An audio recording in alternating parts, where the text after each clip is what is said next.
It's Thursday the 20th of November and we're in Madurai, a city of 1.5 million people that's 2,500 years old. I saw this ad in the morning paper asking for money to fund chemotherapy for this girl, and this ad was looking for someone that was wanted for a crime and hadn't been seen for a couple of days. We visited the palace in Madurai. It was built in 1636 by the Nayak dynasty and it was beautiful, very big and grand. The only bit that was left was a public gallery. This is wild bees' honey.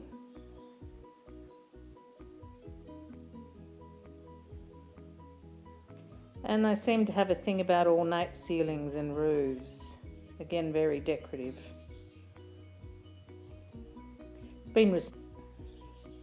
Some of the ceilings have been restored lately to their former glory. Lots of arches. Beautiful sculptures.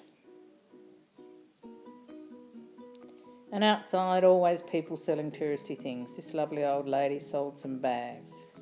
Then we were going on a cycle rickshaw through the market. And this is my cycle walla.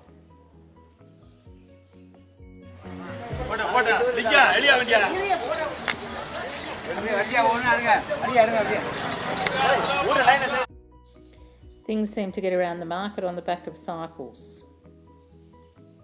This was the onion market. They seem to only have what we call Spanish onions, red onions, not brown onions. Sacks and sacks of onions. Another nursing home. Again, I hadn't seen many. Those containers on the back of the cycle there are water containers. Colourful as ever in India. This house actually looked a bit colonial, didn't look Indian at all in the middle of Madurai. There's some more herbs and spices, some garlic there. Garlic and ginger for sale. And a goat for good measure in the middle of the market. Never far from someone sleeping. And the ladies use turmeric on their skin to make themselves paler because the southern Indians are very dark. The policeman in his white gloves directing traffic. And this was obviously a rope shop. The cycles for carrying goods around are a bit different in southern India, but basically the same concept. The marking on people's foreheads in southern India is very different to what I'd seen in northern India, and the different variations had different connotations of different gods that they were worshipping.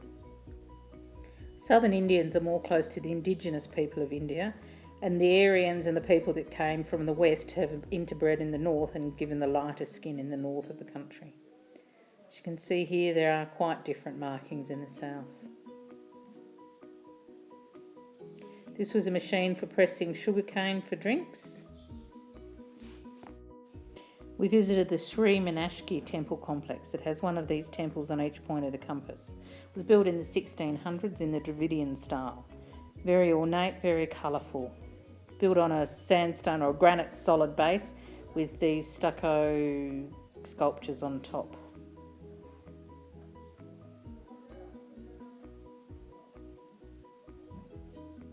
Again, very ornate ceilings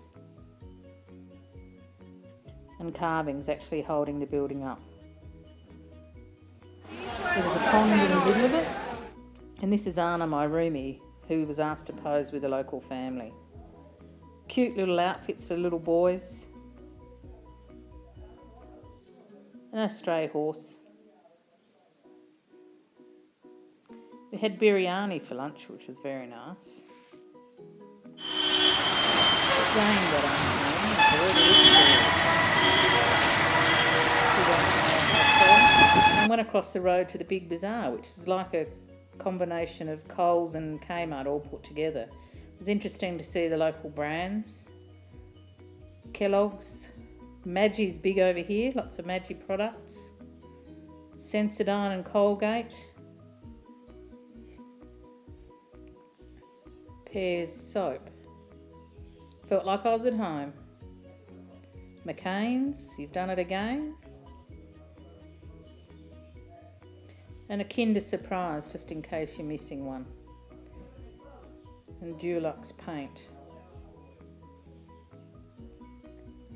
Pressure cookers very popular in the cooking section in all different sizes. You can pick up a little one for 845 rupee, which is about $19. Gas cooktops that run on cylinders. Red bananas. And oil that comes in plastic bags. These were some little boys that wanted me to take their photo. And this was the view from the rooftop where the swimming pool was. Very pleasant there as I had a swim. And I've enjoyed my new drink. I've switched to rum and coke because wine's so dear. A double rum and coke will cost you $6. And that night, some of the people from the tour, we went to the bar and listened to Indian MTV.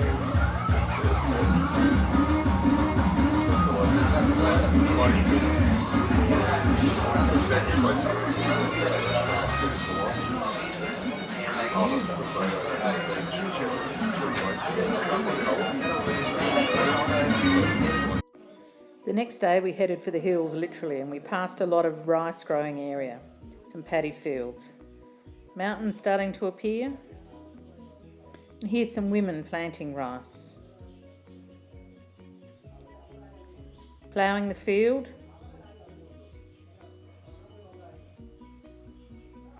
In various stages of its growing cycle. 2 seasons a year they have. Here they are having harvested it. And on the side of the road, these guys were packing the rice for transfer to the mill or to the market.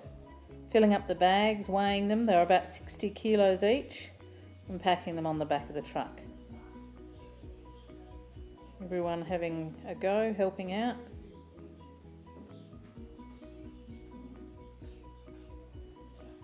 And Anne getting her picture taken with one of the locals. Here was the rice. It was basmati rice that they were bagging. Sewing up the bags.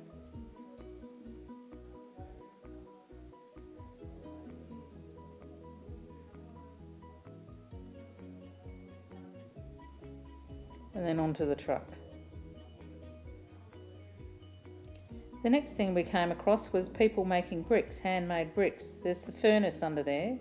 They have these moulds for them. It depends on who they're making them for, what the moulds say. They get on commission to make them.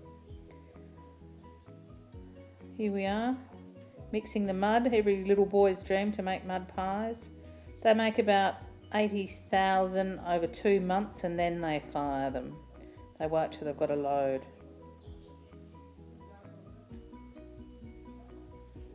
So about 400 or 500 bricks a day they make. They leave them to dry. And when they're dry enough, they put them in the kiln.